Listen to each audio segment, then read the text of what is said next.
যারে তুমি একবার মন প্রাণ দিয়ে ভালোবেসেছ, যার প্রতি তোমার মনে মায়ার শিকড় গজিয়েছে, সে অন্য কারো জেনেও তাকে তুমি না ঘৃণা করতে পারবে, না ভুলতে পারবে।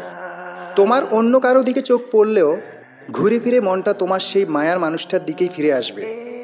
তুমি চাইলেও সেটাকে দমাতে পারবে না। মানুষের মন আর সত্যিকারের ভালোবাসা যে এমনই হয়। ভালোবাসা থেকে ভালোবাসার মানুষটার প্রতি এমন একটা মায়ার জন্ম হয়, যে মায়া থেকে যায় সারা জীবন। চাইলেও সে মায়া কাটিয়ে ওঠা সম্ভব হয় না।